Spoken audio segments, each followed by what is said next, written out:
I loved this experience. Harry's been just a wonderful experience. And I've always been fathering and having special experiences with little people. I love the tree because it was an experience we had together. And we have a day-to-day, we have an experience. Every summer, that I'm glad she did it because it gave her a great experience with her mother. So those were challenging experiences that we were having an experience. Let's say me and a wife would have an experience, or even me and one of my kids would have an experience that's being filmed by our experience being public, because all the fruit that I got from it with my children and my experience. Our kids are starting to trickle in. We're going to sit down and have a whole family experience here. We read through the Nativity. We have an experience together. And there's one time when I'm watching all the wives in the kitchen work together, knocking hips. And I was really pleased to see the experience. Go, okay, we're starting a new adventure. We're starting a new experience. The pain of this experience has caused much trouble. I watched my mom and my dad have a honeymoon experience. When truly scrumptious comes into the family, that's this beautiful experience. You keep using the word. Janelle came in the family, and it diluted this experience I had with Mary. I don't think it means what you think it means. The experience of that coming together. If Mary comes to the picnic and we're having this experience, it's just not that easy. It's like I've gone through an entire experience. It was a sweet experience. I got a feeling through this experience that having this experience with Ariella here, I always wanted this big family experience. I had this wonderful experience with my own family. We had this whole experience with this catfish. This tattered bunch of t-shirts is just like an old unraveling of our 30-year experience. Cody wants a soulmate experience with each one of his wives. It's just a shock to me, the whole experience. When I came to the family, I saw this big group family team experience. Being in this Christmas house is a wonderful experience. We have an experience. We have this nice family experience, and it was a pleasant experience. I miss the big experience. Wink.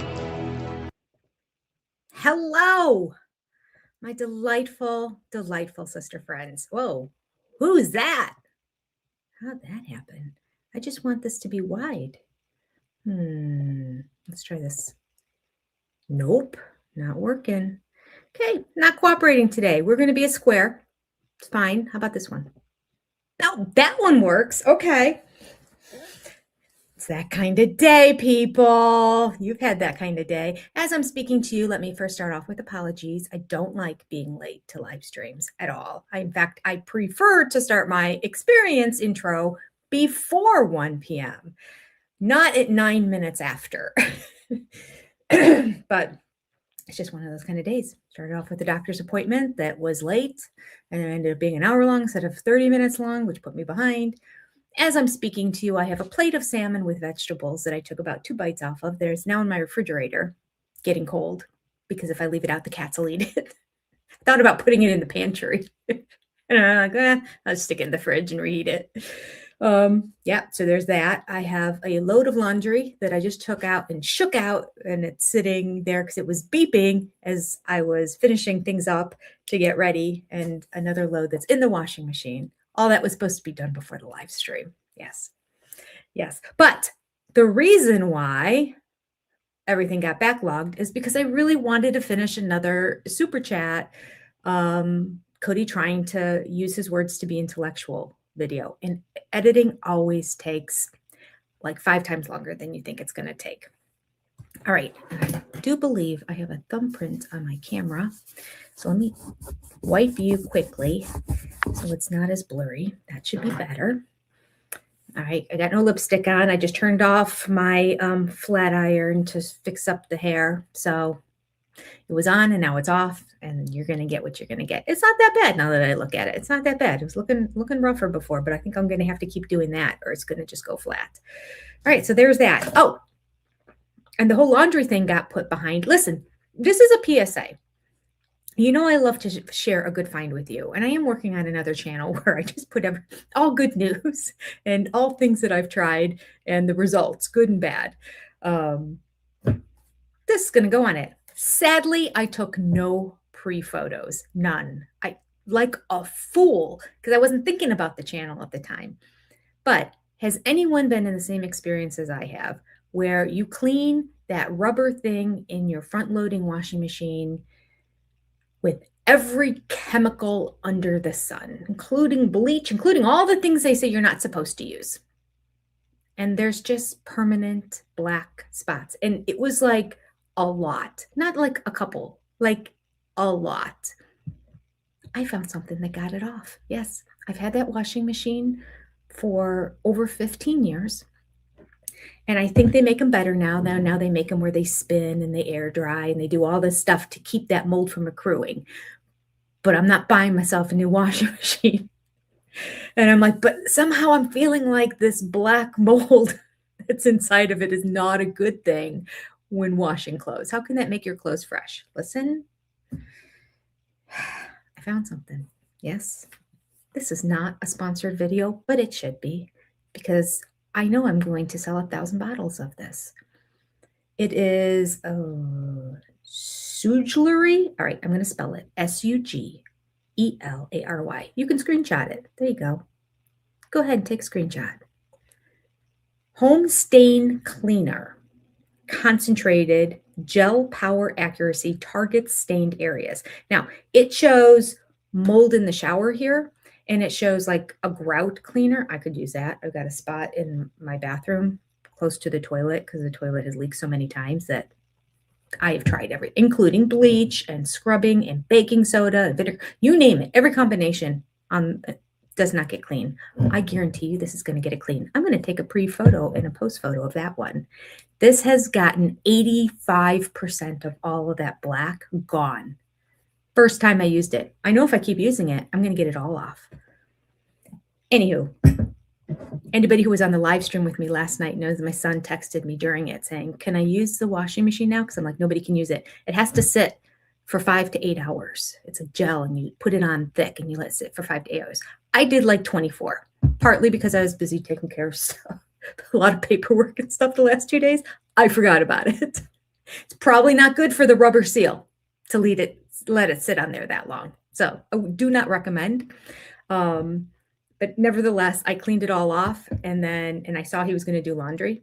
And so I ran a cycle. I'm like, don't do your laundry yet. Let me run a cycle of water through this whole thing just to know that it gets clean. And then halfway through, I thought I need to run another cycle with soap too. I didn't feel good about it. So during the live stream, I was texting him, no, don't. I will wash your clothes tomorrow for you. I'm just really nervous because it says if you get it on your hands, wash them because, you don't want to stain anything. So anyway, yeah, YouTube. I like to follow cleaners on YouTube. I don't know. It makes me happy to. I don't have the time to clean like I want to, but I get happy watching other people and learning tips so that when I need to clean, I can make it quicker and more efficient. And this is what I found. Okay. Sorry for everybody who's like, oh my God, I came here to watch Sister Wise. I know those comments are always down below when I start talking about something else. But my God, as women, when we find something that is great, it increases our experience in life. Do we not want to share with everybody? Yes. It's good stuff. All right. Here we go. I'm going to say hi to a few people and we're going to jump in.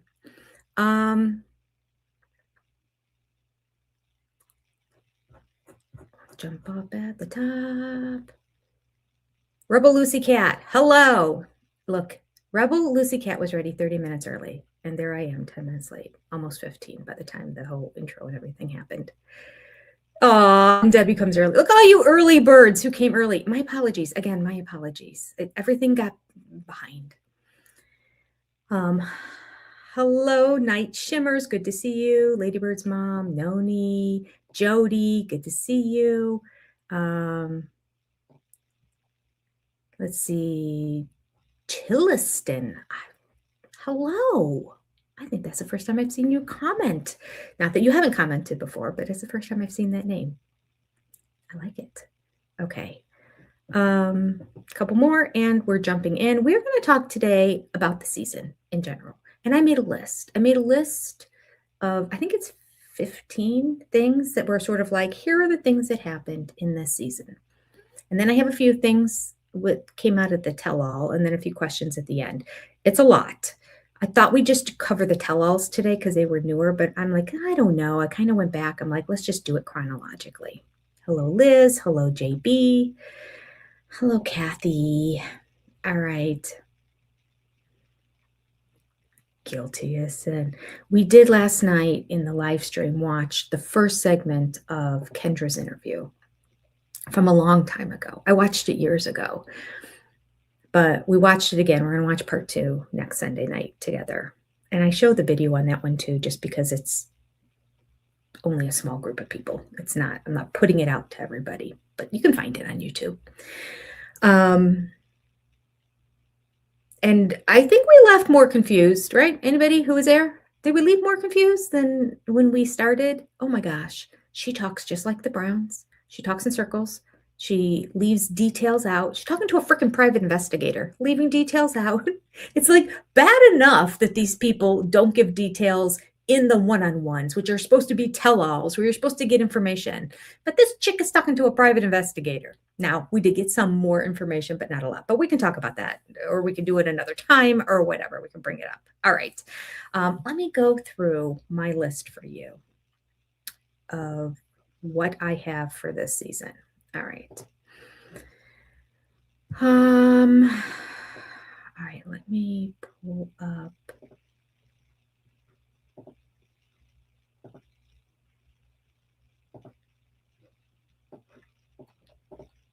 my list. Okay. And I'm going to tell you all now, we'll talk about it at the end, but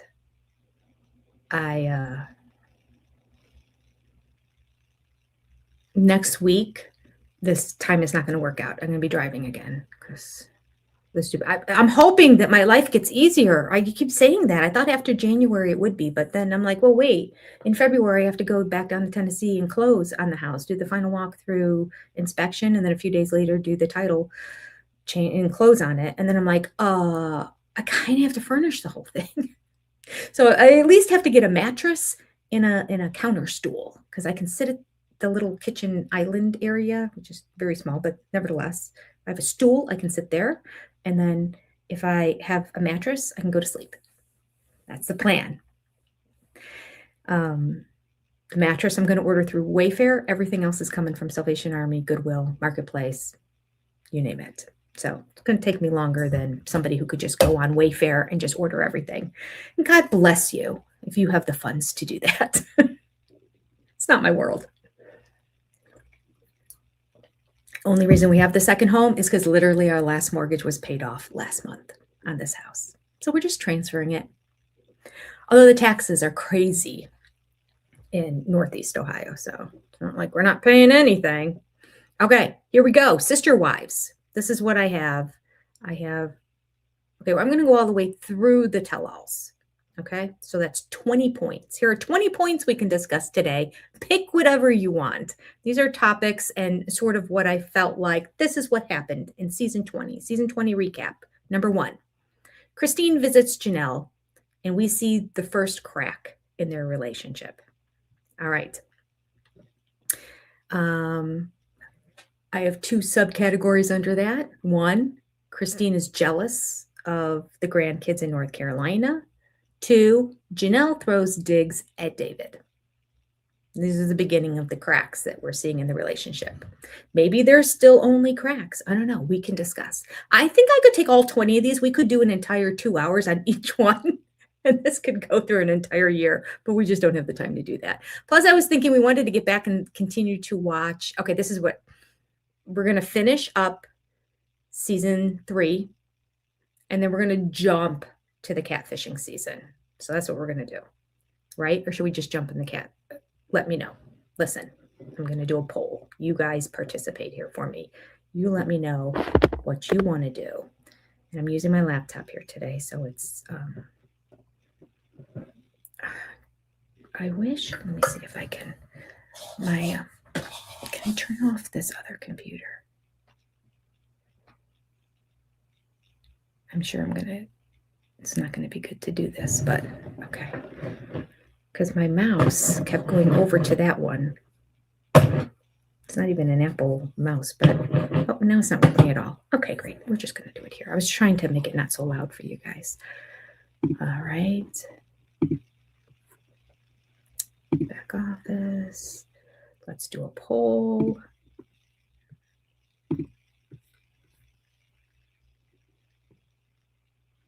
One of those days, people. One of those days. I have a lot of them. Do you? Is it just me?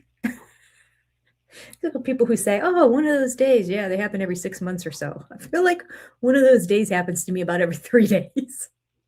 What's up with that? All right. Here we go. Do you want next week to be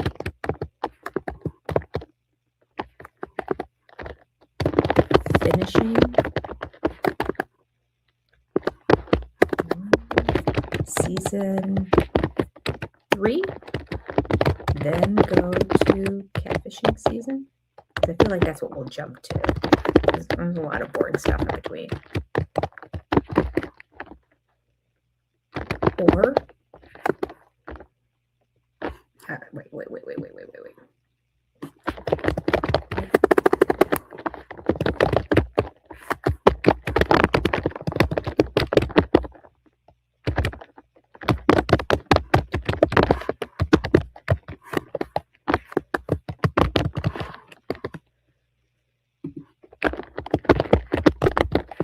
Why am I in caps?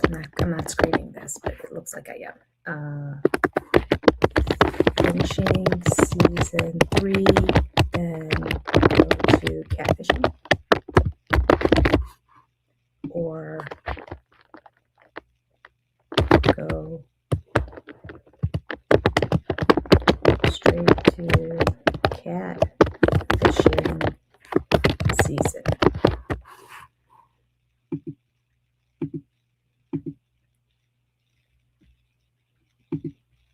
Must contain 1 and 35 characters. Maybe this one's too long. Oh, it was.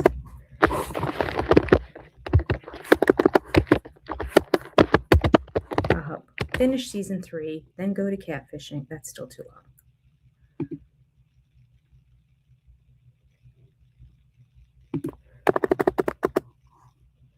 There we go.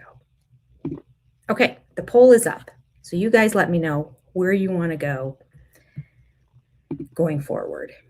All right, let me go back to reading what happened in season 20. So, like I said, we started off with the cracks in the relationship between Christine and Janelle, i.e. Christine throws digs at Janelle, saying she doesn't like what she was saying about how she has all the grandkids over there, and she seems really upset by that. And then Janelle throwing digs at David, saying he's just like Cody.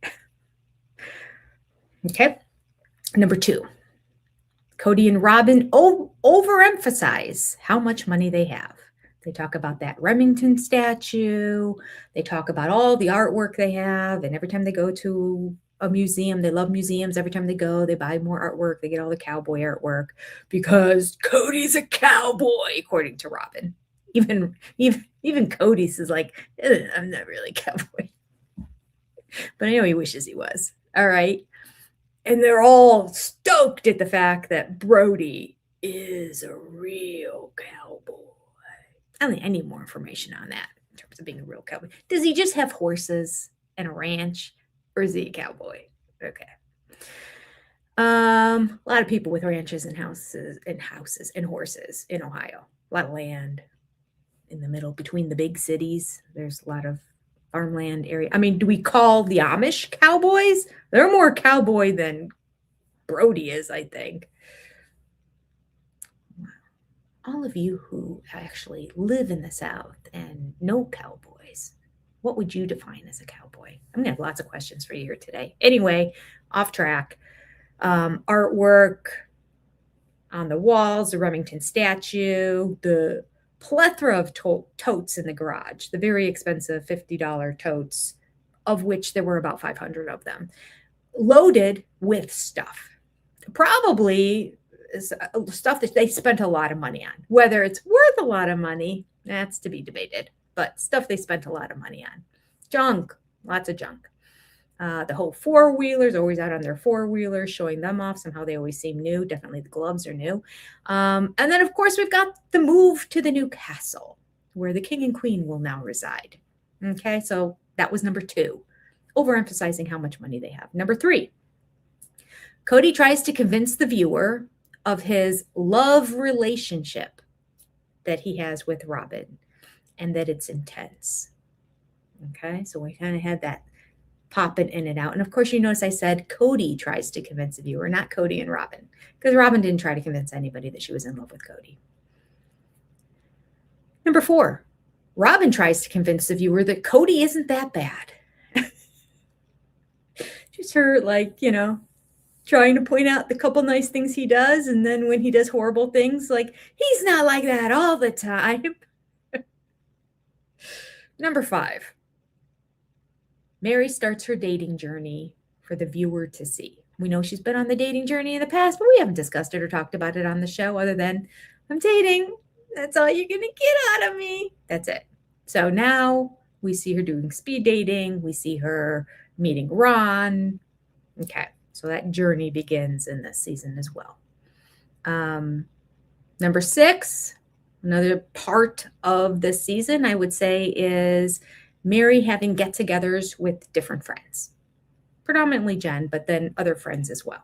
Okay. Doing different things. Cooking, painting, blah, blah, blah, blah, blah. Okay. Fundraiser, that type of stuff.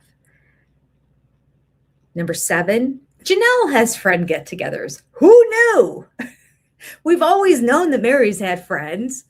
And God bless her, she needed them because the family pretty much ousted her.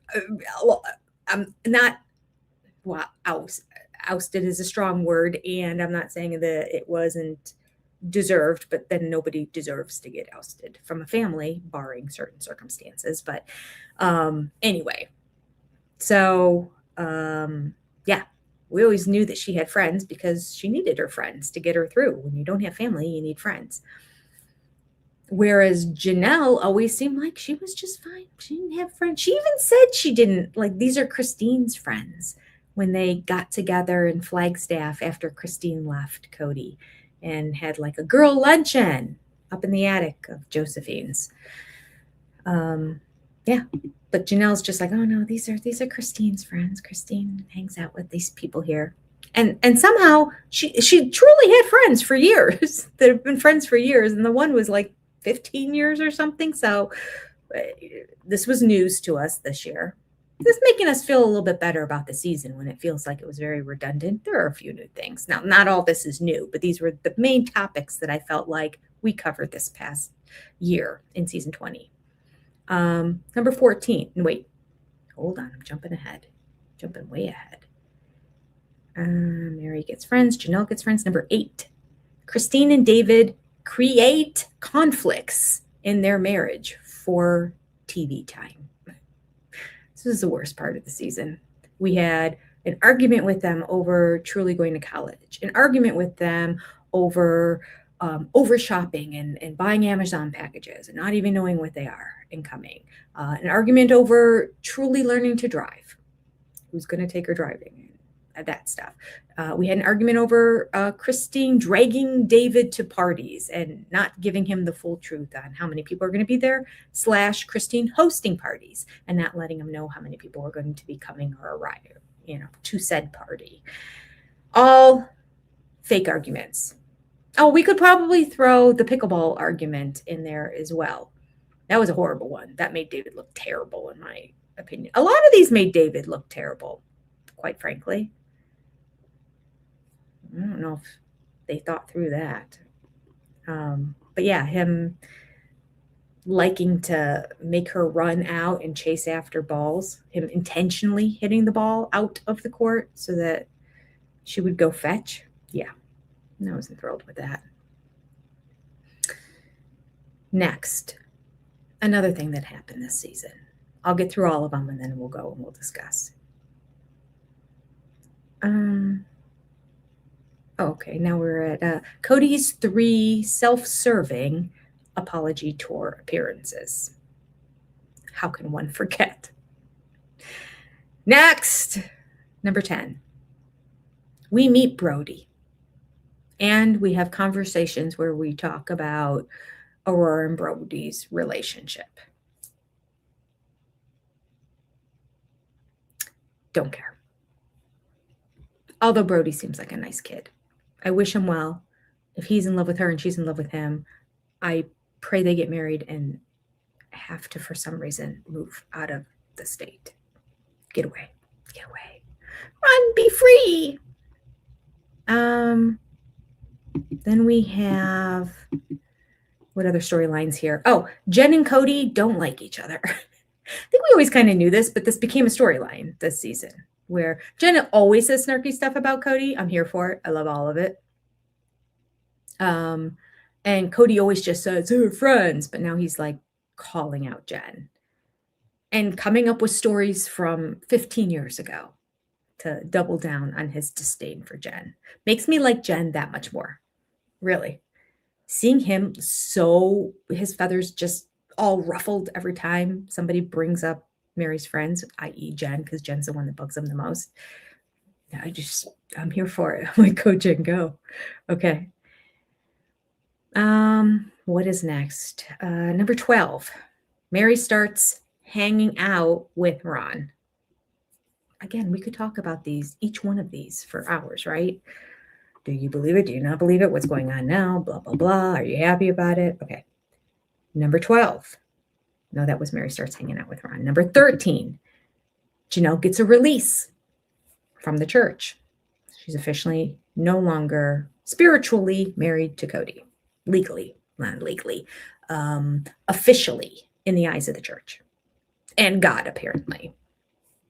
And therefore, Cody should be acknowledging it as well. Number 14, Mary and Janelle become friends, or at least friendly. Saying they become friends, that's a stretch. They become friendly. Number 15, can you believe all this happened this season? This shocked me when I went back and I was like, let me make a list of what happened this season because there isn't much to talk about, but instead of talking about the one-on-ones, we'll just talk about the whole season. I'm like, okay, things happened.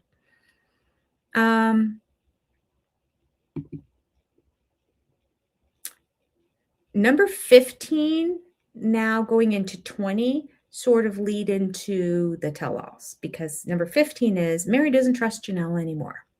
So right after Mary and Janelle become friendly/friends, they're not friends, friendly, we now go to, now Mary doesn't trust Janelle anymore.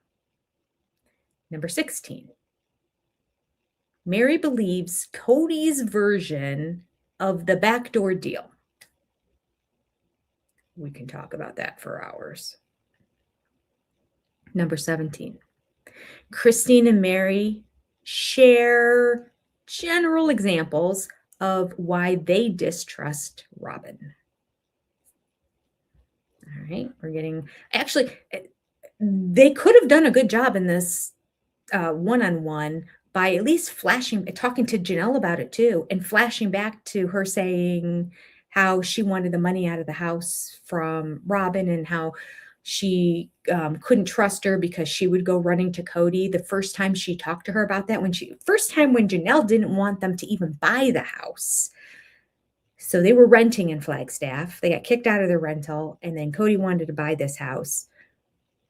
And Janelle went to Robin and said, seriously, it's a big house. Do you really need to buy this big house? I get you can't find a rental, fine. And trust me, there were rentals. They just weren't big enough of a palace for her and Cody. And Cody probably was equally culpable in that situation. He, for television, will not live in a ranch like Janelle had. He hated Janelle's ranch.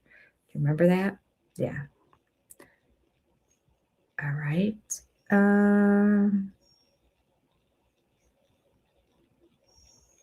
After Christine and Mary share general examples of why they distrust Robin, and again, if TLC would have been doing their job, we could have had all three wives share examples of Robin going to Cody with things that the women told them. That would have been great.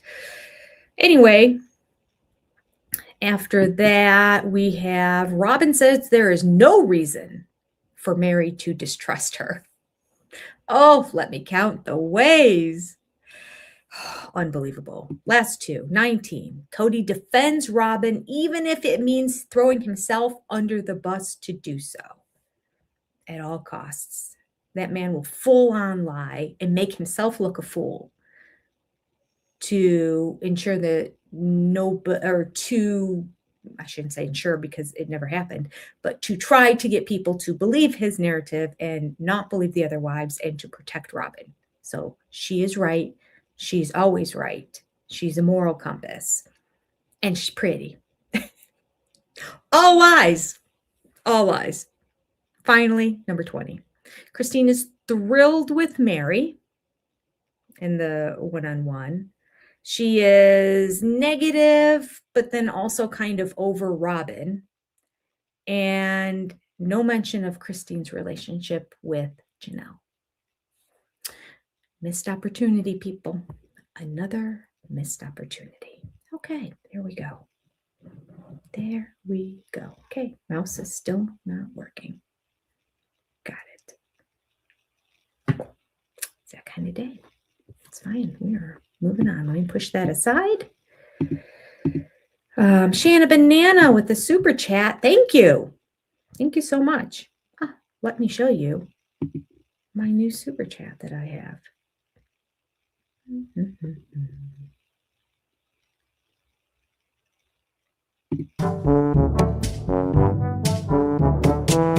This ought to be good.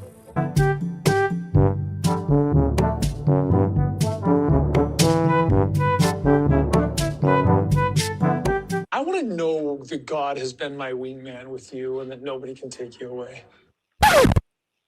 Heard that before. God is my wingman. Plagiarism. Have an original thought.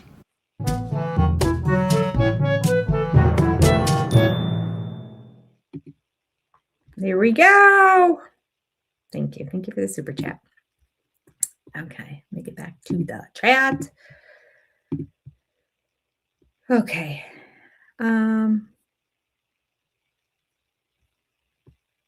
That washing machine beeping is going to drive me nuts. I hope you guys can't hear it. It's going to stop eventually. All right, getting closer to the end here.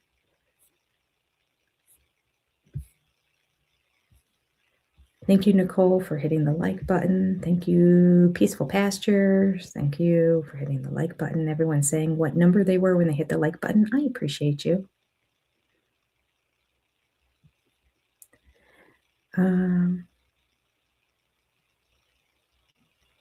Oh, thank you, Kimberly. I think a house furnished with new furniture is boring.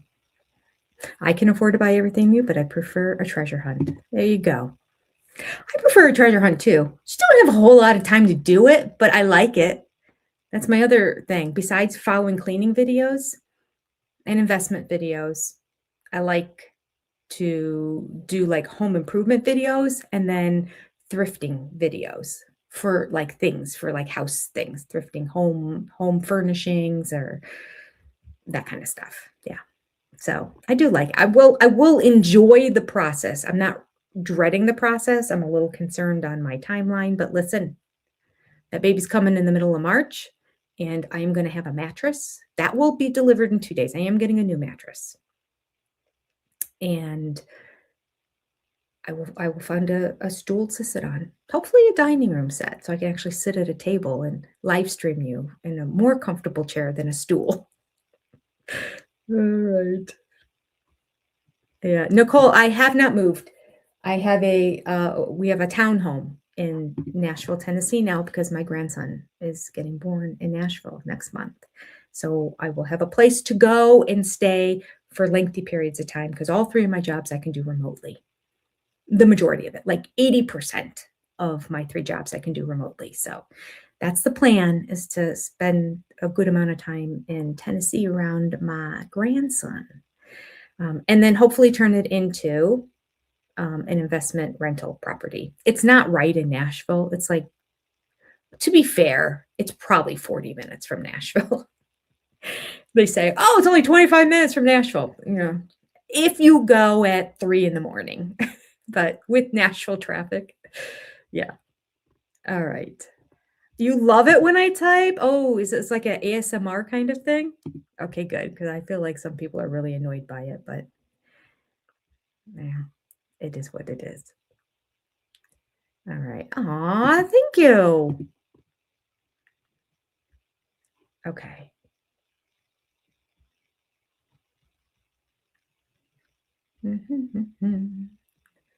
Okay. Who's Brody? Mama Celeste, let me catch you up. Brody is the love of Aurora's life. And Cody's as well. I was going to say Cody's and Robin's, but I don't think it's Robin's. I think Robin is not fond of Brody in the form of just who Brody is.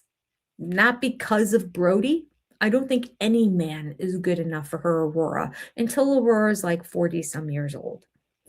Maybe before that, because she's going to want grandchildren, but over 30 for sure. Then she would be open to her being in a serious relationship. So I don't think Robin's on board with him, quite frankly. She seems to always find things wrong. Whereas Cody, he drools over Brody. Cody and Brody, two peas in a pod in Cody's head. He thinks they're bros already. Like, you know, Brody's taller, Brody's better looking, Brody's thinner. Brody wears cowboy boots. And of course, he's a real cowboy. I don't know. He owns a ranch, apparently. I'm sure it's not a huge one, but like maybe he wants to be a cowboy. I don't know. Brody's in the military. Another thing Cody never did, but covets. Yeah. All right. Let me get back down to Janelle hangs out with the show's PR people and fans. Oh, does she? Does she hang out with their PR people? Maybe that's why she's gotten such a good cut all this time. I don't know. I still like Janelle because I'm having a hard time throwing out the baby with the bathwater, especially because I'm unsure of editing and because I've watched the show for 15 years. I've never missed a week since it started. So, it's possible there's another side of her that they've been hiding for 15 years. It just seems hard to believe that they've been hiding the side of her for 15 years, but like maybe it's creeped out, but because they don't show much of her, we just dismiss it in the past. And now it's like, wow, she really has another side to her. I mean, we're really starting to see what it's like to be a sister wife, right? It is full on jealousy, which is what I have said from jump. There's no way any normal human woman is going to be okay with someone else sleeping with her man unless she simply is not into the man at all or just not into men at all. Those are the only two conditions. Other than that, it goes against all human nature. So this religion is set up by men for men. And women are just brought along in it and are brainwashed. It's my perspective on it anyway. So now that we see, and you know, the whole mantra of, and of course it's designed by men. And the men are also saying, you women who are all sharing the same guy so he can sleep with all of you, you're also supposed to all be best friends with each other. Yeah, that'd be cute. I would not be surprised if there was like a covenant that said, well, and if the women wanted to jump into bed together with the man, what they do behind closed doors is their business. It would not surprise me if they're like, we're going to look the other way on this one. If somebody like takes it to the leaders, like this is an issue. Two of my sister wives are going into his room together. They're getting double time with him because they're each sharing. Having threesomes with them. The leadership's gonna be like, well, you know, figure it out, work it out amongst yourselves, women. That's what you're supposed to do. Anything to support the man and make this more of a hedonistic venture for him. That's my belief. Because they certainly just, yeah, it would not surprise me. It would not surprise me. And again, in my personal view, I think that that's the women that would want to be in polygamy. If I was raised in a culture where I would be dismissed from my family for wanting to be, let's say, because I'm attracted to men. Let's say I lived in a world where that was not permitted and I had to be with a woman. I don't really want to be with a woman. I don't want to marry a woman because I'm supposed to marry women. This is backwards, bizarro world. If you're a Seinfeld fan, where it's opposite day here. So I'm supposed to marry women because women are supposed to marry women in this world. I don't want to marry women, but there's also a man involved. If I marry this woman, I get to spend time with the man. Then I'd be like, well, okay, if he can come along and I could just focus on him the whole time, we're in bed, gonna forget you, then I would be okay with it. Okay, so let's flip that. So that's what makes me think a woman who's not interested in men would be like, okay, I'll join this relationship. One, maybe I don't get to be with another woman, but at least I don't have to spend that much time with the man. But in this religion, I have to be in that. I can't just be with women, otherwise I get cut off. I could see this justification in my head of somebody going this way. And that's why I always said back when Mariah was growing up, she always said she's the only one that said, I definitely want polygamy. The only one. So that goes to back up my philosophy. All right. Liz said they weren't Janelle's friends. That was so forced. Yeah, I don't know how close she was with them. Now, the one girl she'd been friends with, the one that went to Christine's party for Janelle, she's been Janelle's friends for like 15 years. I just don't know on what level, like, what do you call a friend? Like, how often do you get in contact with them? And I'm just as guilty. Listen, I have friends that I love dearly and I haven't talked to in over a year. It's just life is busy. So I get that maybe, especially when they were raising the kids and everything, they didn't have a whole lot of friends. We talked about that last night too, as we're watching this Kendra interview. Like, we've only seen one Robin friend on the show, one. And it ends up being some crazy lady on a Facebook group who is in support of Robin.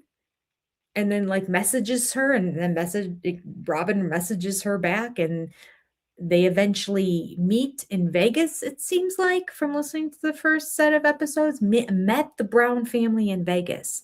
Well, on the show, they made it look like she met the Brown family minus Robin, that she met all the sister wives in San Francisco when they went there. And why'd they go to San Francisco?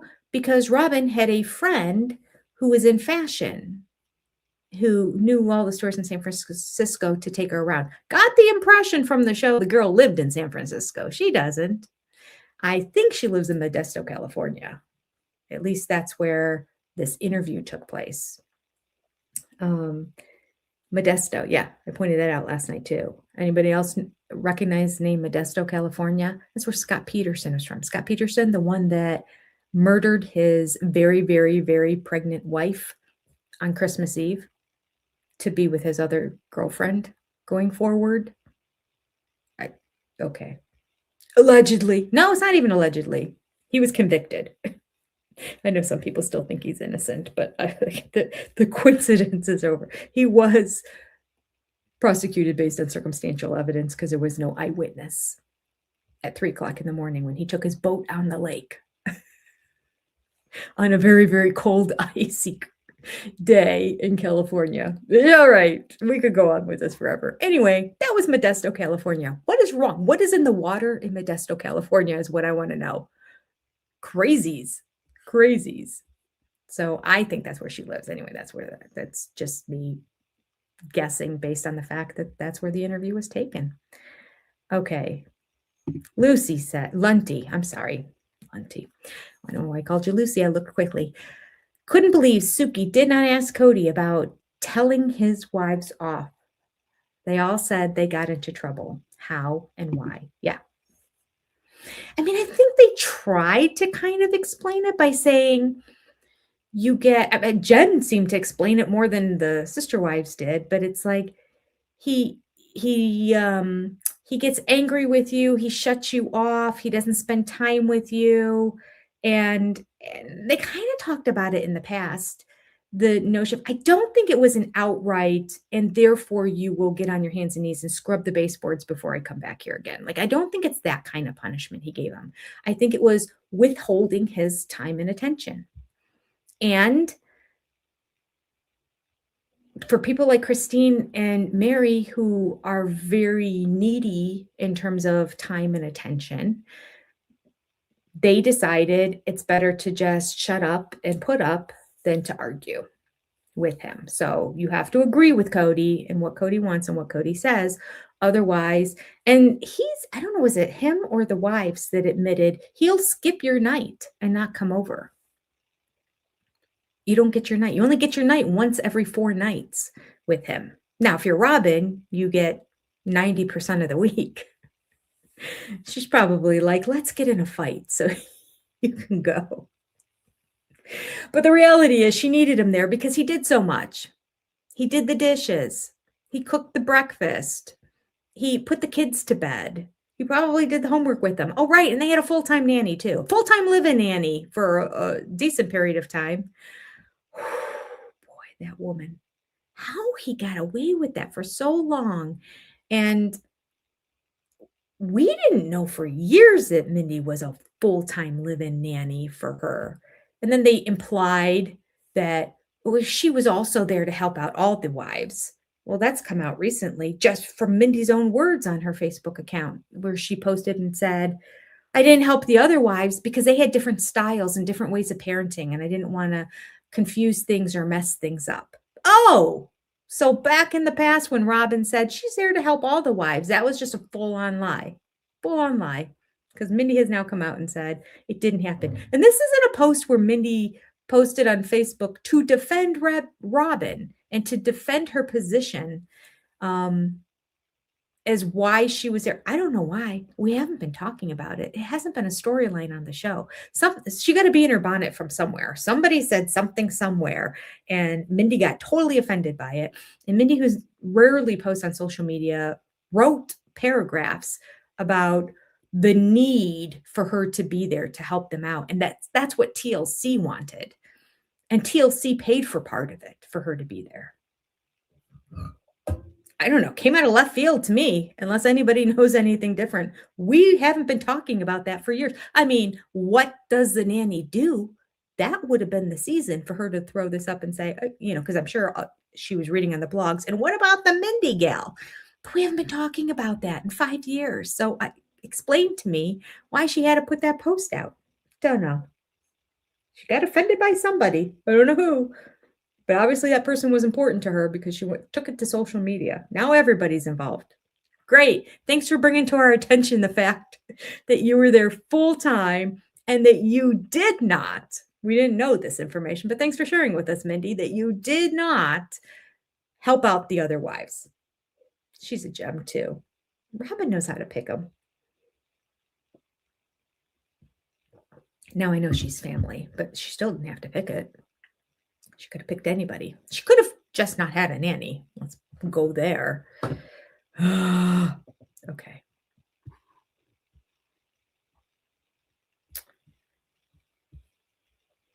Moving down.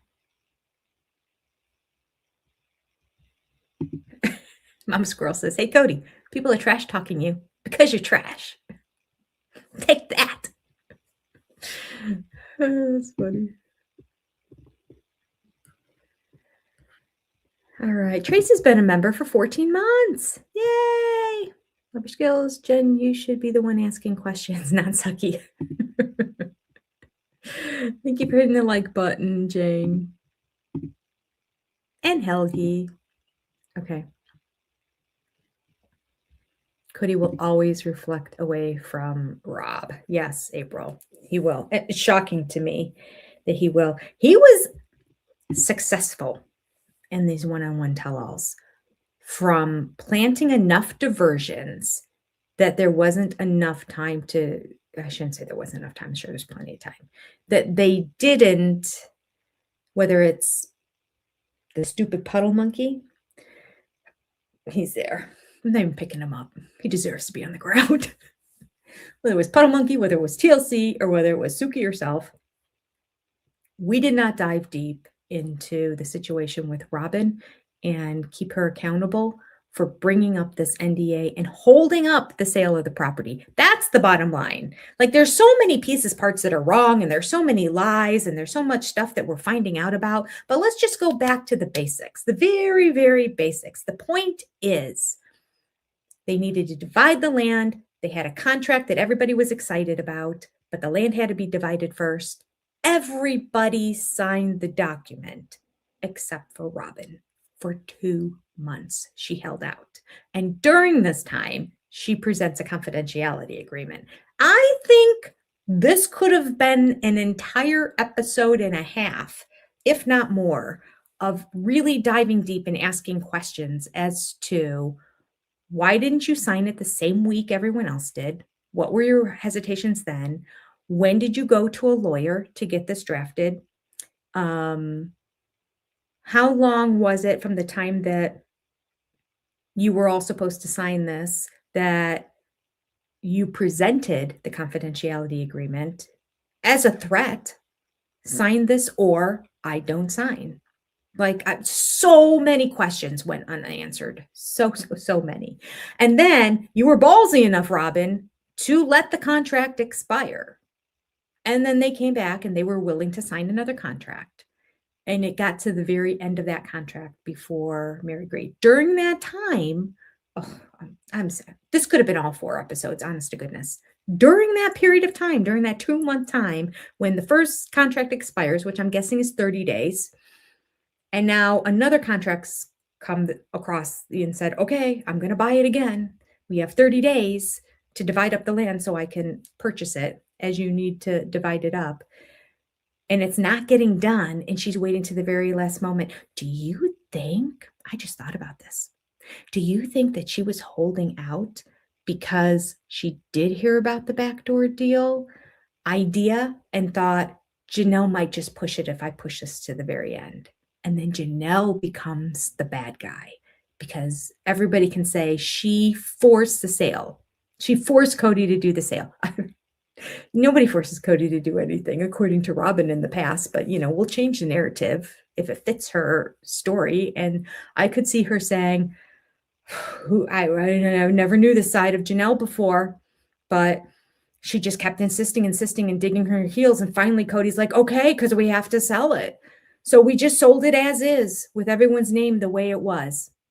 And then now we have to work out agreements on how Cody's going to get the money to Mary and what's fair. He could have just held out and they could have held out on that money because they had the lion's share of the property. Her name was, well, I don't know. I have to go back and look at the video or look at the slides that I have. Her name was second most to Cody's. Between the two of them, they owned like 3/4 of the property. So if they don't divide up that land, they get 3/4 of the property. Janelle gets her quarter. And, Mary had the 2 acres worth. The rest of that land had to come out of Robin and Cody's portions. So it would have been left up to their good graces to do it because he was a fool and divided it up wrong to begin with. Not a fool, because he was mean and he was greedy. Because he was greedy and mean, he divided up the land in a very selfish way to begin with. And because the wives are in a cult and because they didn't have a voice, nobody spoke up. Now, Mary had said last year in the tell-all, she did speak up and she got punished. I don't know what a punishment looks like. He doesn't come over to your house ever.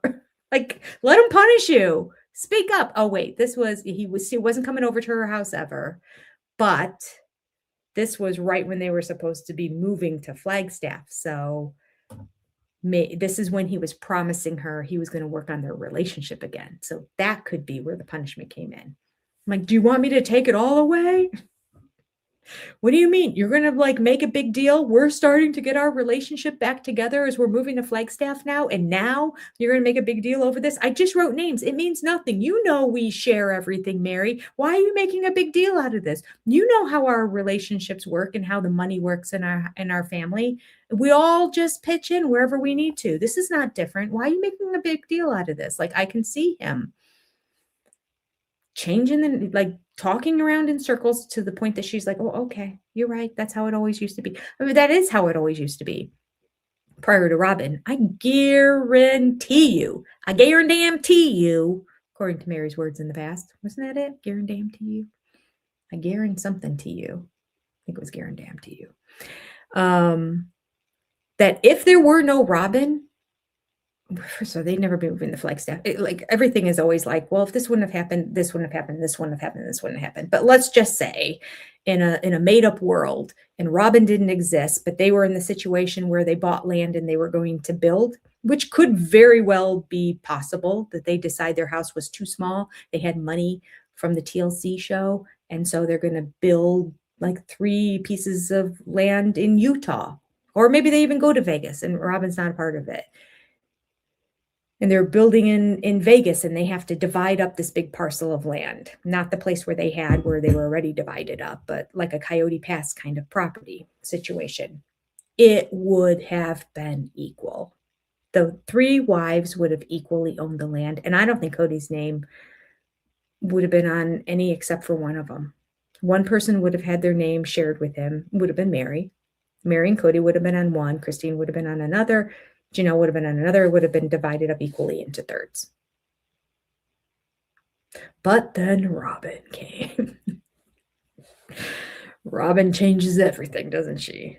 She does. All right. Thanks for hitting that like button, Chana Banana.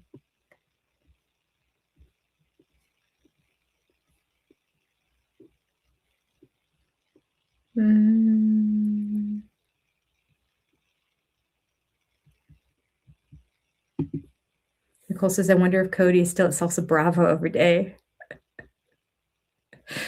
I wonder, because he's still in Flagstaff. He's in a whole different part of Flagstaff. But my guess is that Salsa Brava is closer to the part of Flagstaff he's in right now than where he was. I think they were way more remote before. Of course, Robin is closer. If he's in town now, she's closer to be able to stop by and see him in Salsa Brava. I wonder if Robin had an opportunity to watch my video and see what the servers at the restaurant say about Cody Brown. She should check it out. This is so good. I have some hot tea in here. This mug, unfortunately, has a scratch on the back, but I got it at a Goodwill. What do you expect? I could probably get a marker. Even if it's black, it probably would look better because it's got that silver. Yeah, and fix it. It was a For King and Country mug in Nashville. And I had gone to one of their concerts, so I thought, it's nice. Keeps things nice and warm. Okay, moving on. Lori is sick of the catfishing storyline. Beat that to death 10 years ago. We did, but we beat this much of it to death over and over and over again. It was only about, is Mary wrong? Is Mary right? Did Mary have an affair? Did Mary not have an affair? Is Cody withholding his love for her? Is he not? And we never had details. So we just like circled around the mulberry bush a million times. It was awful. But now we're getting a lot more information about it.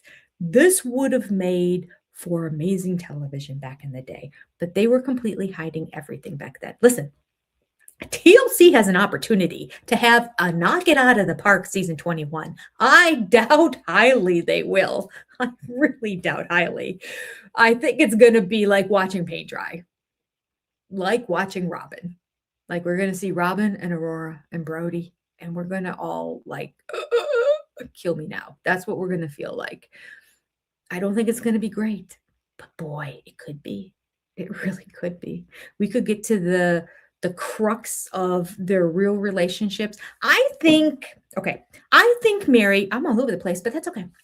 I think Mary really wants to have a relationship with Janelle and Christine. I do. I believe that 100%. And I believe when she said, I don't want to be part of their club, all lies. That was her talking from a place of hurt because she's hurt that the two of them are close and she's not part of it. I think, I mean, she cried just last season over the fact that her and Christine are no longer close. There's that. And then I think this little bit of her and Janelle getting together this season, she loved. I really think she wants to be close with them again. I really do. Unfortunately, I think she shot herself in the foot with the tell-alls because she believed Cody. Why do these women keep going back and believing Cody? I don't understand it. Does Christine? Kinda, yeah. It seemed like she was when they were sitting there at the table during his fake apology tour. She's not now. Like she steps aside from it and then she rethinks it, or David tells her what to think. I'm a little concerned about that. There's a whole storyline right there. He's way more controlling than we think he is. Anyway, I like him. But I can't argue with Janelle when she says, I can see Cody in him. There are times that the little showboatiness that he has, the interrupting her in these one-on-one interviews to share his opinion about things, he doesn't seem to, when they have conversations and they work through things, I think they talk it through without anger and without emotions getting escalated, which is different from Cody. So I think Christine thinks this is great and this is how it should be. But I haven't seen a conversation where in the end he's like, you know what, Christine, I never thought of it that way. I see your point of view. I haven't seen that yet. It always seems to be Christine going, I know, I need to be better at that. I don't like it. Right? I don't like it. And I hope I'm wrong. I could be. All right, so going back, I was saying, I think Mary really wants to be friends with them. And I just, I think that would make for really good TV, especially Cody's reaction to it. Can you imagine? He will scream at those tell-alls if he's sitting there on the couch watching for the first time the three of them palling around and giggling and laughing. He will lose his mind. I can't believe them. They could never get along when they were sister wives. Well, yeah, because they were all sleeping with you. It's designed that way. It's a horrible situation. And sadly, I think that has carried over still to now. Now, Christine and Janelle have said after they left, well, we're friends now because he's not our husband anymore. That was the problem. That makes sense. But I still feel like there's a jealousy and a competition going on because their whole lives there was a jealousy and a competition amongst all the wives. And I don't think that has completely left. And so I think it's manifesting itself now in the fact that Christine is so incredibly happy with David. So Janelle's throwing a little bit of digs David's way to like try to bring that back down. And I think that Christine is very jealous of the fact that Janelle has all the grandkids over on that side of the country, nowhere near her. So she's throwing a little bit of digs that way too. Like, yeah. Because they're still jealous of each other. They want to be happy for each other. I would say that. I would say they want to, but they aren't. Simply because of 30 years of history. And that's hard to break. It's gonna take a lot of time. Okay, moving on. All right. Shana Banana has been a member for 14 months. Woo, woo, woo. She says, cool. Not sure if I've ever done anything that long. Look at that. Well, then I'm honored. Thank you, Shana. Okay.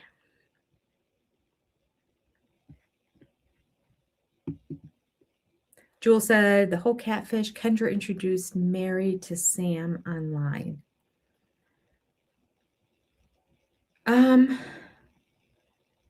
I don't have any concrete evidence on Well, we're going to listen to part 2 next week. So maybe we'll get a little bit more. It's been a long time since I listened to it. Listen, I dismissed that entire Kendra interview the first time I listened to it years ago because it's clear the longer it goes on that she is desperate for 15 minutes of fame and she is desperate to be friends with the Brown family. And so it just didn't make any sense. She knew that the catfisher, Jackie Overton, who was claiming to be Lindsay to her and Sam to Mary, she knew that she was not all together. And she came out and admitted in the interview that she believes her to be dangerous. She even brought up she thought she hired hitmen at some point and she was very concerned. And she's got like 5 children of her own. But yet she kept an ongoing conversation and relationship with this Jackie because she was going to get to the bottom of it. I think because she has a savior complex. I think she wanted to be the one that solved the whole thing and blew it open so that she could say, look what I did for your family. I revealed this horrible person. Instead, she did blow up the whole family. And now everybody hates her for it because of the way she went about it. And she's a little crazy herself. Because how do you have 5 children and want to continue to egg on somebody who you feel is dangerous? Unless you just don't care about your kids. This is so...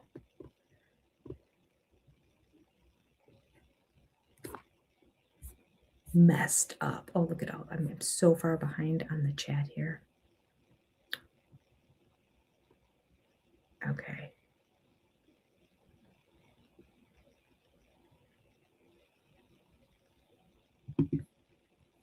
Joel said, ha ha ha, can you imagine how really jealous Robin would be if they all got friendly again? Robin alone, rocking chair watching. Would be so good. Oh my gosh. Now see, Puddle Monkey has an opportunity to have some golden television.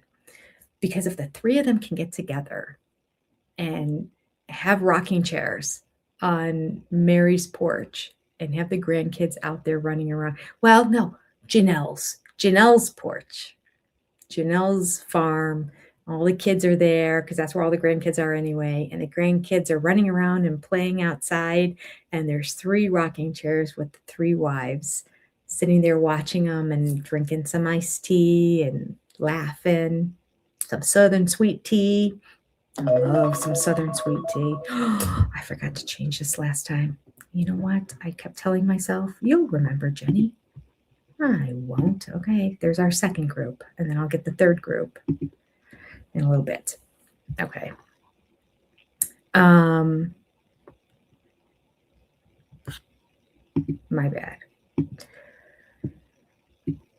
So, okay, let me get back to I think the 3 of them on their front porch watching the kids and grandkids. So the kids are interacting with them too. So it's like the whole family. Some of them could be up on the porch with them, but the 3 main rocking chairs are them. There could be like other chairs around or people standing and just talking in the distance in the back and laughing. Oh, I can picture it. It's like a Norman Rockwell painting right in front of me.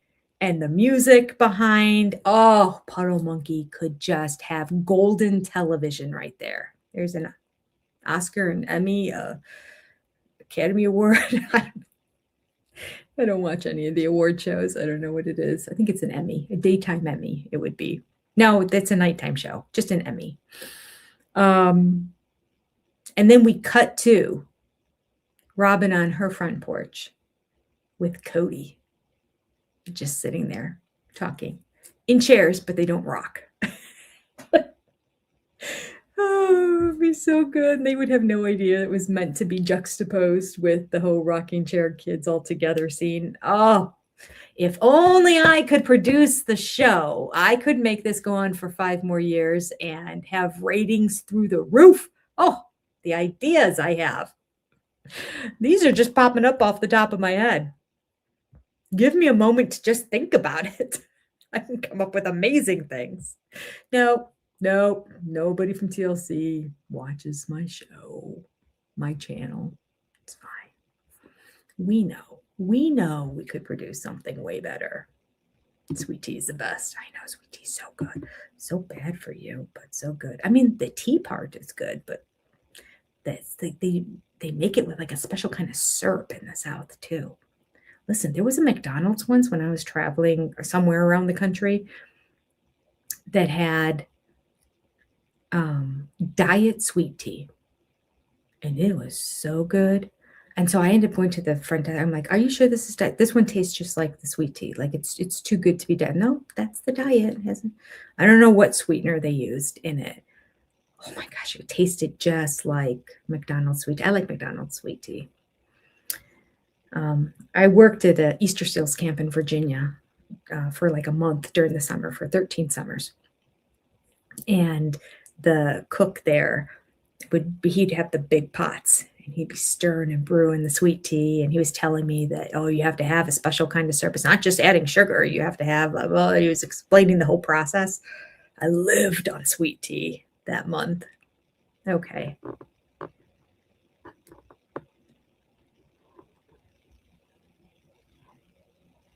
Oh, that's a good point here, April. She said that Robin doesn't care about the grandkids. McKelty sent them a gift with pictures of the kids and got no response.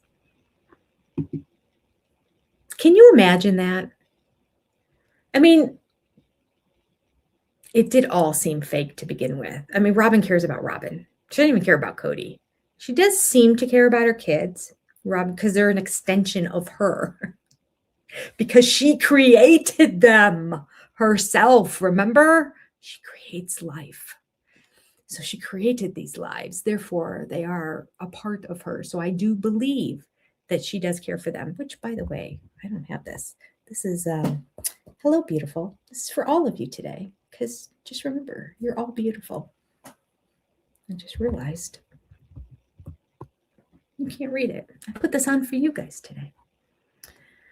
Oh, eating nachos. Mama Squirrel, that'd be funny, yes.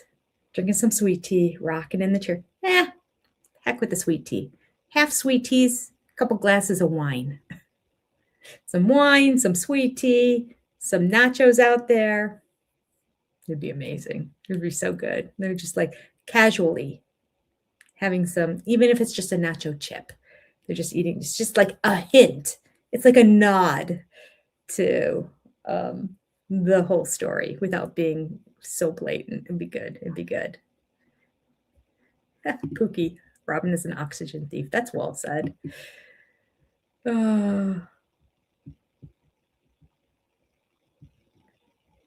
Oh, and then baby rocking chairs for the grandkids. Can you imagine? If everybody. And of course, her dream was watching all the kids out, that they're sitting on the porch watching it. But it would be funny if the very last scene cut to a fading back and the whole front porch just being full of rocking chairs and all the kids and all the grandkids and all the adults just rocking and laughing. We could create something amazing, sister friends. We could.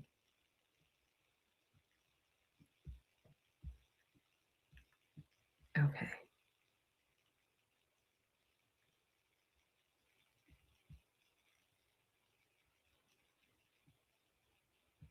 All right. Joel said, Cody in bed with Robin when he told, I love you, Mary. That was a kicker, perhaps, for the jumpstart of the plan. Maybe, just maybe. Is that the time that he was talking about using the wrong wife's name? Is that what you're referring to? I'm not sure what you're referring to. Do write it below. Maybe I'll catch it. And yeah, well said. She is the most miserable looking woman. She's not only the most miserable looking woman, but you can tell when she tries not to be a miserable looking woman, when she's attempting to be like happy and fun and engaging. And it comes off so non-authentic because of what we have seen for so long, that it's really just part of the whole awkward, uncomfortable nature that is Robin Brown. And it seems over performative and that. And so it's like, she really can't win. She can't.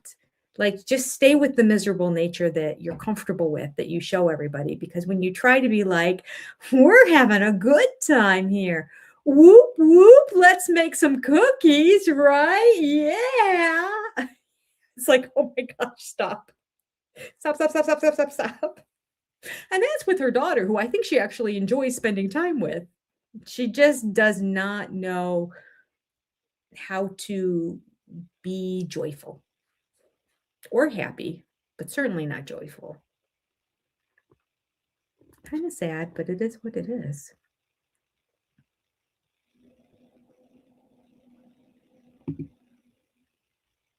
Yes, Lane. I remember her saying that she felt like the fool that was left behind. Well, you were, sweetie. You were. Yeah.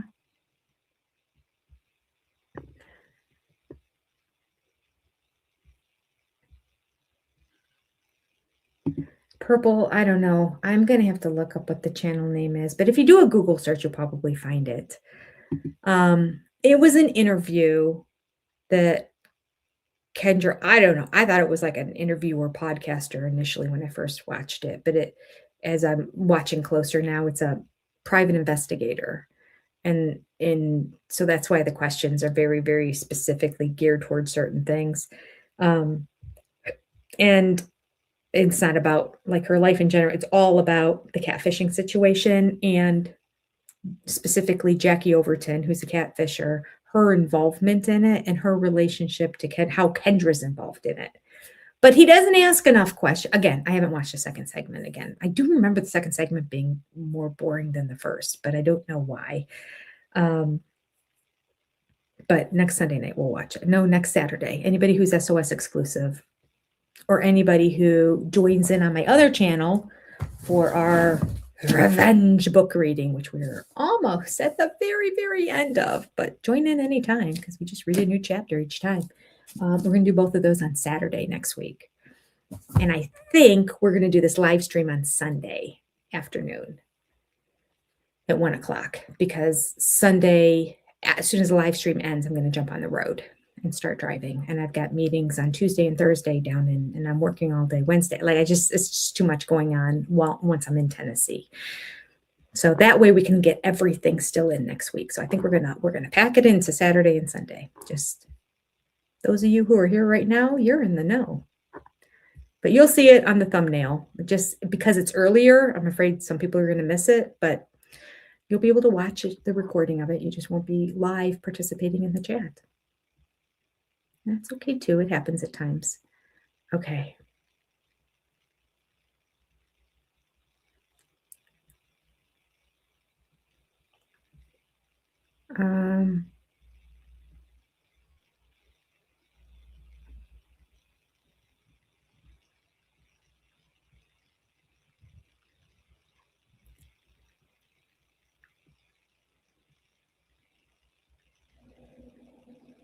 I'm trying to catch up on the comments. Jenny,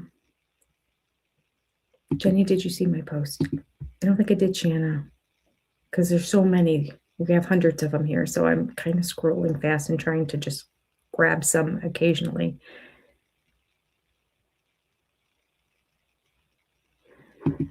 That's a good point, April. April said that in the cooking scene, she got the impression that she only spends time with her kids if Cody is gone. What do you think about that? That she spends all her time with Cody, and then when Cody's not there, we have not seen a whole lot of her spending time with the kids and Cody being anywhere around ever. It's either the whole family's doing something. The whole family's eating because that's all we ever see them do. Oh, we had the fake game night with the brand new games that had never been cracked open before.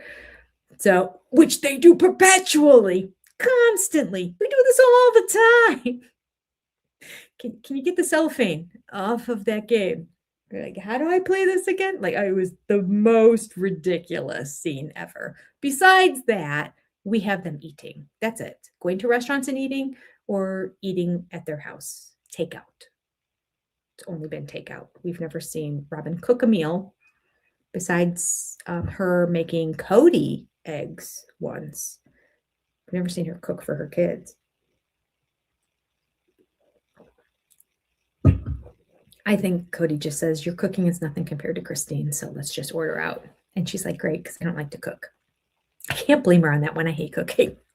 I wish I liked to cook, but I don't. Maybe someday. Maybe someday when I retire and I don't have 3 jobs, I'll enjoy cooking. I think that's a big part of it. It just takes too much time.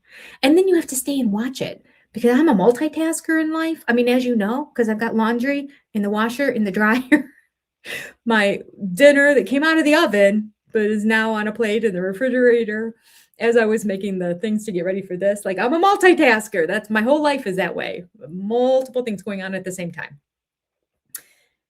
And because of that, it makes me not a great cook either, because I can't just stand in the kitchen for an hour while I'm cooking everything, like make things. It goes in the oven and then boom, I'm over here. I got laundry and then I'm also answering emails and I'm doing this. And then before I know it, I mean, I'll put timers on. I don't know what happens. I think I'll check it. It's not ready yet. And then I'm like, let's give it another minute or 2. And then I go off and do something else. Kind of like what I just did here with the names that are down below. Forgot to get this second banner of names going.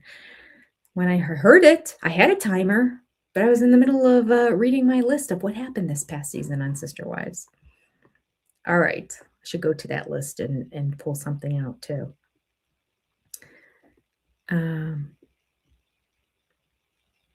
Janelle used to say she liked it because she could go watch a movie and Christine was watching her kids. Kathy, that is a good point. I remember when that happened. That was early on in Sister Wives, early, like maybe season 1.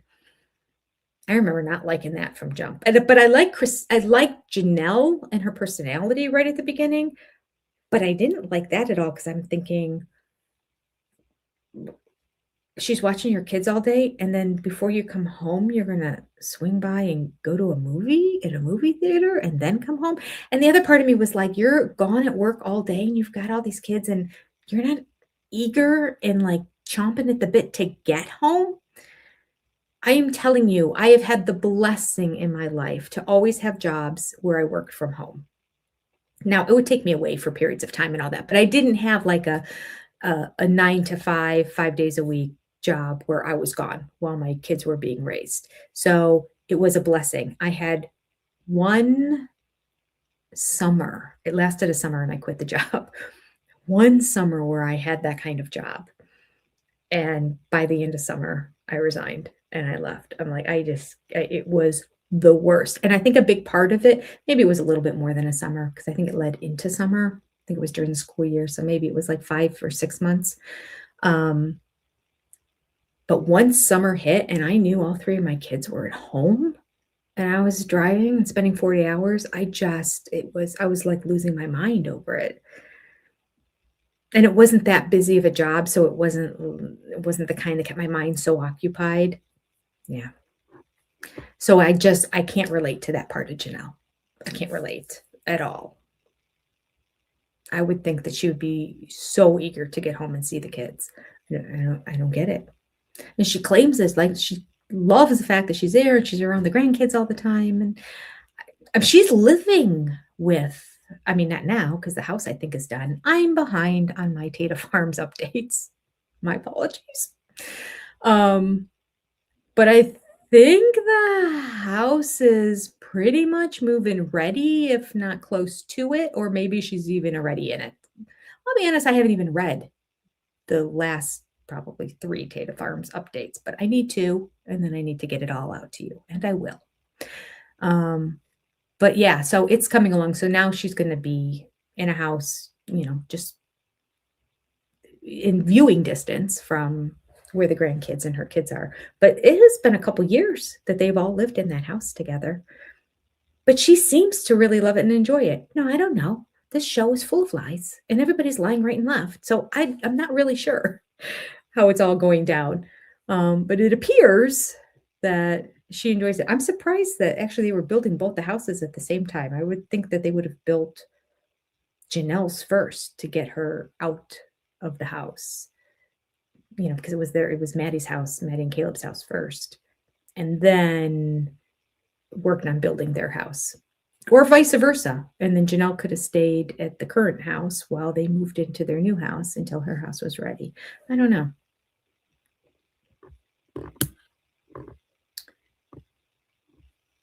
I do find it odd, though.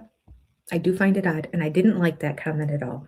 So it's situations like this, right, Kathy, where you start to think, oh, okay, remember this and remember this, and I hate to cherry pick because none of us are perfect in life, and we've all done things that we regret, and we've all said things that we regret, and luckily there weren't cameras rolling that's documenting it. So I got to keep that in perspective too and look at the overall picture. But the truth is, like, there were some things she said that I'm kind of like side-eyed to.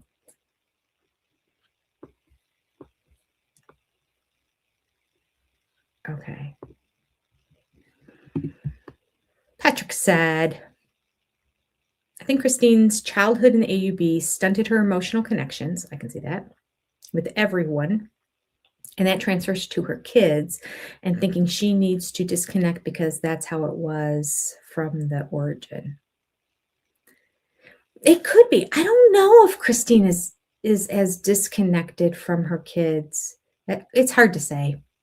It's hard to say. I was going to say as much as Janelle is, but because Christine always talks about how she wants to be around them and she wants them around, and she's always having parties at her house to always have the kids come back and everything. So it feels like Janelle is more disconnected, but it's unsure. Again, they just didn't show. They don't show us enough of anything that's really interesting. Instead, what do we get? I'm talking about nothing, really. It's getting annoying. I feel like this series is winding down, and 21, even though it's an odd number, could be, if they don't do it right, it definitely could be the last season for sure. Do they have 5 more seasons that they could do? Absolutely. Even if it's all retroactive and reflective. Could you imagine? I'd watch a whole season of them taking a topic like catfishing and pulling out all the clips and all the things that everybody said and showing it to them and having them react to it. Like the talkbacks. The whole season of talkbacks. I'll watch an entire season of talkbacks related to season 20. It's not even that interesting of a season. But can you imagine going back and doing talkbacks about the COVID period of time and having them react to that now? Like, what do you think now about what you said then? What do you think now about this? I mean, golden, good TV. Let's speak some truth, and that will make the viewers come back, because a lot have dropped off TLC, as if you don't know. Ratings show it. Okay. That's a good point, Nicole. It does seem like the boys like to cook. I think she did teach them to cook. I mean, she had to. How many did she have there? And those boys were basically the oldest besides Maddie and Aspen.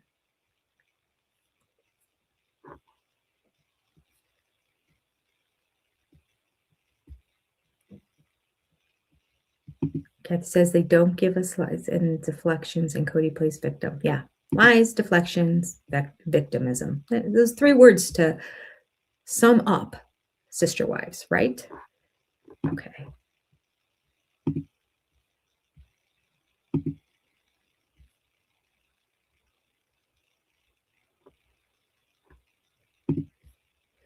I'd watch a full season of side-by-side clips of Robin's lies and proof of the lie. Yeah, but they would never do that. They would never directly show that, I don't think, unless other people were getting called out as well. Like, I think they try so hard to be overly fair that, and they're very, very, very concerned about the sensitivity of Robin and her emotions and being a delicate flower that she is, that they kowtow to her the entire time and bow down and will follow whatever. And they don't like to get Cody upset either. So it's very much bent towards keeping the 2 of them happy. They're probably the 2 that are saying, I'm sure they are because they did last season. They're the ones that are saying we can't all sit on the same couch together. And TLC listens like a bunch of idiots.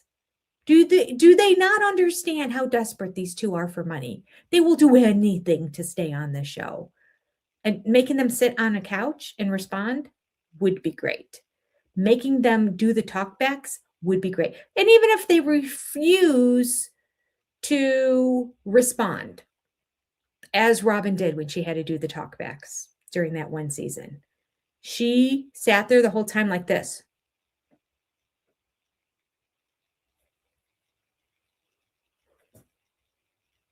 The whole time.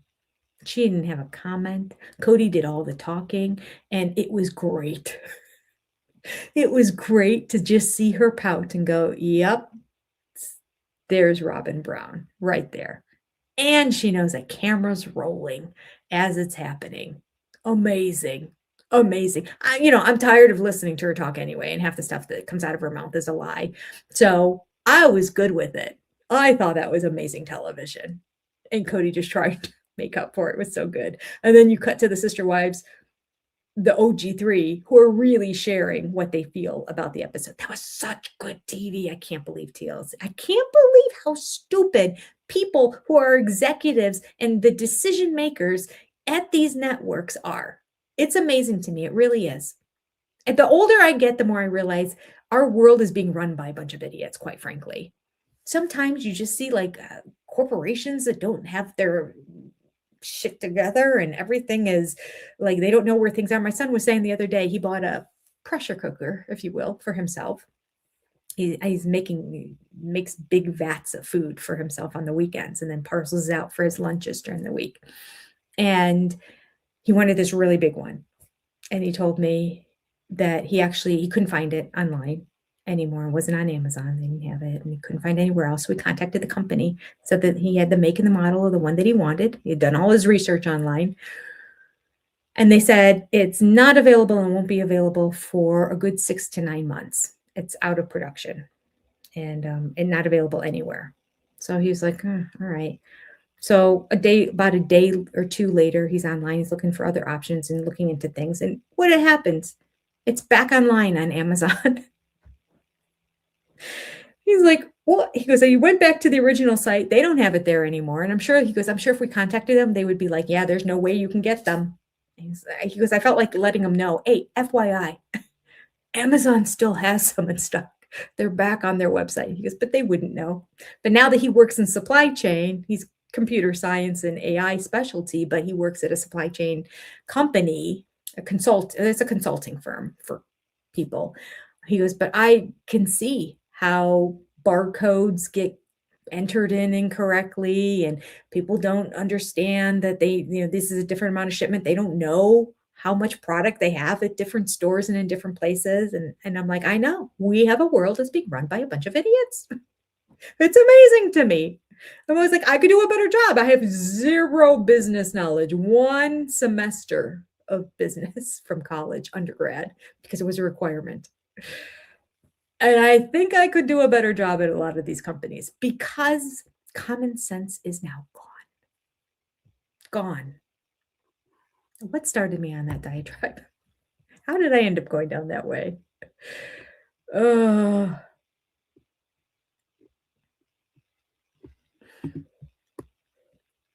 Damn jam. I saw this Liv note and I wanted to say, I was on her website the other day, yesterday, the day before, maybe. Never had been before. I don't remember how I was on something on Facebook and then her thing popped up. She was doing a live stream, so it popped up on my feed. Oh, I was on Marketplace looking for things for the place. And it showed up on the feed and I looked at it and then it mentioned that she had a website where you could order things. I was really curious how she sells the clothes the way she does online. It's very interesting. And she has I want to say 9 different companies listed that she's an affiliate with that you can click on and order. There's a jewelry one. There's a skincare one. There's LuLaRoe, of course. She was doing that there. There were a whole bunch. I'm trying to think of what the other ones were. And Liv International was one that was listed. So I think she's still affiliated with it. She has it as you can click on the link to go order or sign up to be a distributor if you want. I'm thinking that's where Cody's still getting all his supplements from because I didn't realize that Liv Water had all kinds of special waters, but they have a whole line of supplements. Okay. I'm going to switch, or did I already? Oh, I did already. We're on our third group of people. Very good. Very good, Jenny. Good memory.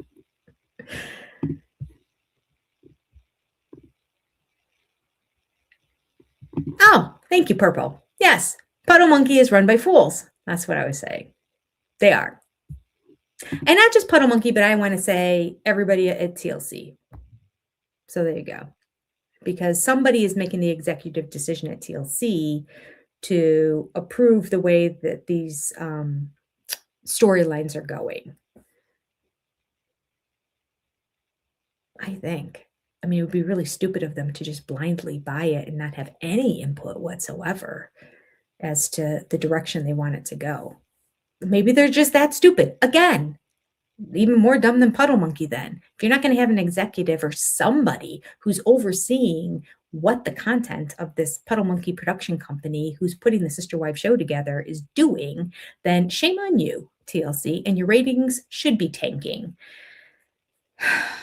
Because it could go a whole nother way. All right.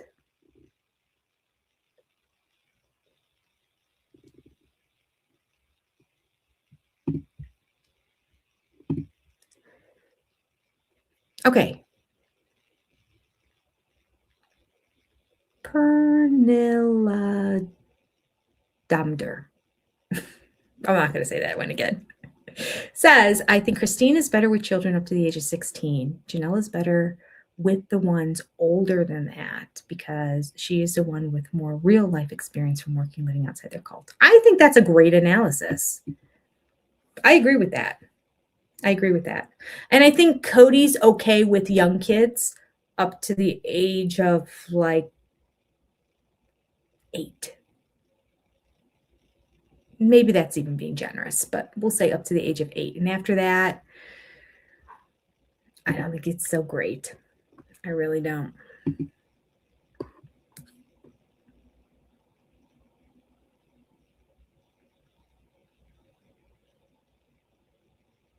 Ooh, this is a great point. The jam. The Brown family sold the Lehigh home on August 3rd, 2016. Why didn't they tell us how that equity got divided? Janelle, Cody, and Mary on title. I bet it all went into the family fund and then Robin took it. That is a really good point. I'm taking a screenshot of that. This is going to be loud, people. Get ready. So I can, oh, that didn't work. There we go. So I can look into that because I was going to do another video about that Lehigh's transition period of time over to Vegas. So I'm going to bring that question up. Thank you very much. Purple said that narcissists are little kids. Little kids always worship their parents. As kids get older, they have their own opinions and thoughts. Mm-hmm.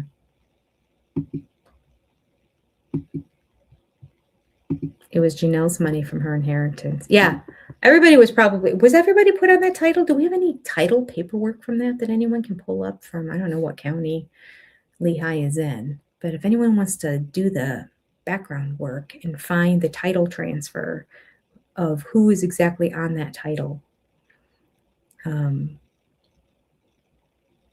that would show how willing Janelle was to have the overall communal nature of this family. If she's going to cash in her inheritance money that she received and give it to the family, and then also have everybody's name on it. That's just more corroboration for the fact that they said in the past, everyone just said the amount of money they needed to survive. And unfortunately, Christine, being very frugal, she would have done this. I would have done the exact same thing, probably. But some people were very honest and said, well, really, just to get by and survive, I really only need this because I can coupon clip and I can make big casseroles and I can buy in bulk and I can do all this and we can scrape by and kids don't need fresh fruit. They'll still live. And so she only takes a small amount of money for the betterment of the family so that the rest of the money can go into the family fund. Therefore, when there are emergencies, there's money to pay for it. Sadly, that didn't come true when Truly had her emergency and needed to tap into the money. Listen, we have a good 2 years worth of content if Janelle had copies of all of the stuff from the books. Could you imagine? Every episode could be another topic of where money went. Oh, it'd be so good. It would be amazing. Oh, also, we see no money going out to pay for Truly's medical bills, but yet Dayton's elective cosmetic surgery was covered by the family fund. That's what I think happened. I don't know for a fact. Robin didn't save 2 pennies. So where would she get the money to pay for that surgery? And it was elective. I think it was fine that he got it done. His eye was drooping. It helped his eye be open a little bit more. So I'm okay with it. Am I okay with the fact that other people had medical emergencies that didn't get covered by the family funds? And I think hers did. That I'm not okay with, but I don't know for a fact. So I'm going to have to say allegedly here. All right. And Isabel's surgery as well. Yes. Wait until she was 18. So she can pay for it herself. It certainly doesn't have to come out of Cody's pocket, right? This would be amazing. Janelle would be able to look at the year leading up to Isabel's surgery and the year after Isabel's surgery and be able to say, this money went here, this money went here, this money went here, this money went here, because she had all the receipts and categorized it for the tax attorney. So if she kept records, and I don't think she did. God, I hope she does. I hope she did. I wonder if she just gave it all to the tax lawyer. And then they probably would have thrown it away. You used to have to keep everything for 7 years. But I think it's only 3 now. I think they changed that. You can only be audited 3 years back. It'd be great if it were 7 years and they could audit this family back 7 years. But, all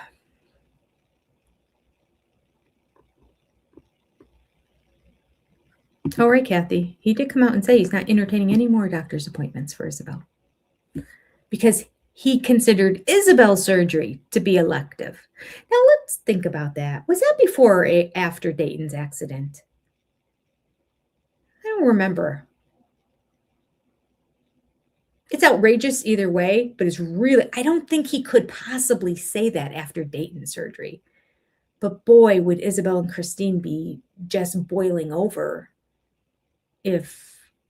when Dayton had his elective surgery, not the original surgery after the accident happened. That's not what I'm talking about. Although that was probably covered too by the family funds. Well, I'm talking about the elective surgery after, like a year after or 2 years after or whenever, to make it look less scarry and to help the eyelid open more. But again, he didn't need to have the eyelid open more, so it became an elective surgery. Oh, look! The Jam doing the work. They sold the Lehigh home to Joshua Erickson for $300,000 on August 3rd, 2016. Joshua Erickson sold it on December 29th, 2022 to Restoration Torah Family Assembly for $918. Okay, 16, 17, 18, 19, 20, 21, 22. 6 years. It tripled in value. More than tripled in value. In just 6 years, nothing tripled unless you lived in Nashville in the past decade. Nothing else has tripled in value. Good golly. I'm taking a screenshot of that too. Oh, come on, Jenny. There you go. Okay. That's craziness. That sold, I have to go back and look at the dates. But that house sold for significantly more than their Vegas houses. Because they made about 50% profit, I want to say. I think they bought their Vegas houses for around 3 and sold them for like around 4 or 5. And they're selling now for, or their value listed online now is $1 million. So missed out on that one too. So they did make money on Coyote Pass. Again, real estate in general during this period of time went up. So how much did Christine make on her house? I'm curious. Hey, there's something to look into. Take away Renee said Hunter is a great kid. I love Hunter. I do.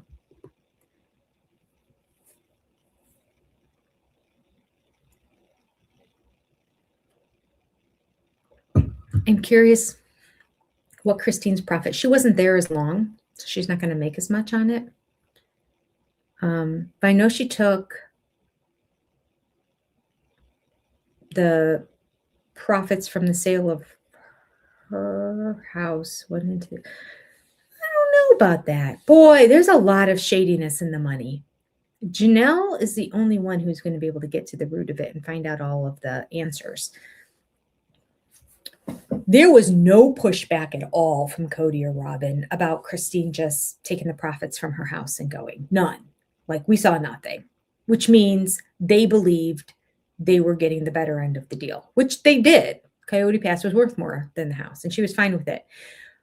But right now, Cody would be bringing it up if he's like, we never asked Christine to give us back the money we put into her house. Like, he would just throw that out there had they contributed in any way. So it's my impression that Christine bought it on her own, maybe with very little money down, because her house was not sold in Vegas when she bought that house in Flagstaff. And when she did sell her house in Vegas, did she put some of that money into the equity? I would hope, because she would have been almost like no money down. She would have been paying PMI with almost no money down into that house. Then she really didn't make out at all if when Christine's house sold, it all went to the family fund, which it could have, because at that point they're like, well, you already have your house going and those payments are all set. So let's just put it in the family fund for when we need it, because Robin saw another doll the other day. Oh, see, that's what I want to know. Jenny, it's not showing the poll results. It's not. Let me go take a look at it.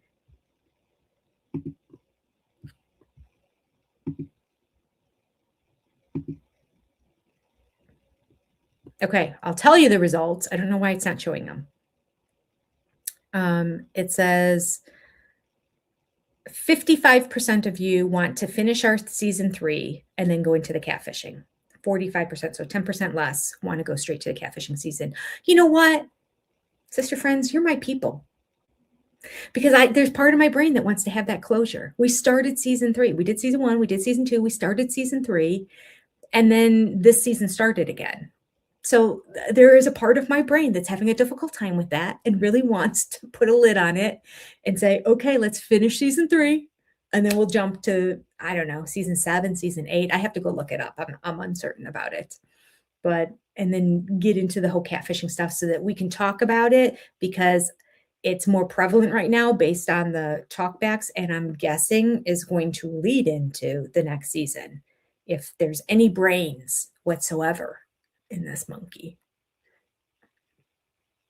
It's a long shot. But so all right. Next Sunday afternoon. You know what? Just to be safe, we're going to do it on Saturday. We're going to have a Saturday marathon, everybody. Yes, it is. Next Saturday, it's marathon day. 1:00. We are going to do season 3 episode. I'm not sure where we are. I think it's at like episode 5, but I'll create a thumbnail so you'll see. I have it written down where we need to continue. Plus, you can see the other ones are posted on the site. Then at 7:15 p.m., join us on my other channel, Reality TV Breakdown, to read a chapter of Revenge. We're catching up because in March, Tom Bauer comes out with his new book. Anybody who likes the drama of Meghan and Harry, follow along over there. Good time. And that's only an hour long. We do that from 7:15 to 8:15. Then at 8:30, SOS exclusives, we will watch part 2 of the Kendra interview. Okay. It's all going to happen on Saturday. That's the simplest way to do it. Then it won't interfere with whatever time in case I will need to take off earlier if the weather's bad or something along that line on Sunday. Here we go. It's decided. Keep an eye on the website. Oops, let me get back to StreamYard here. Keep an eye on the website and you will see the thumbnails pop up and the times will be on there as well. And then we'll go from there because I might still be in Tennessee. But by then I should have my cable and heat and internet and water and everything all hooked up. So we might be able to get back on track because I'll have a place at home. I won't be bothering my daughter and son-in-law with their schedule because their house is just sort of set up that no matter where I stream, unless I go in my bedroom and close the door, that's the only place I can go that really isn't going to disturb them. All right. Excellent. I know. I'm sorry. Saturday's not going to be good for everybody. I get it. Saturdays are not an ideal day, but it's a way for me to still do it and not just cancel it altogether. And I try not to have a week where I cancel. All right. Okay. Let's see. There we go. Got the outro video ready to go. I will see you all next Saturday. This was a good time. I love you. I appreciate you. You're my friends. You're my sister friends. You're my people. I'll go ahead and end the poll. And we'll go and I'll see you Saturday. Have a fantastic week. And remember, you're beautiful. Bye, sister friends and brother friends.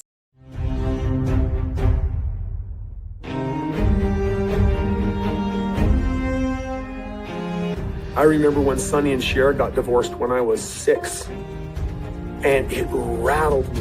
I had a lover in college, and it was a little tryst. I was a naughty boy. I had a dirty thought, and I thought David and I should go on a guys trip together. I might have to agree.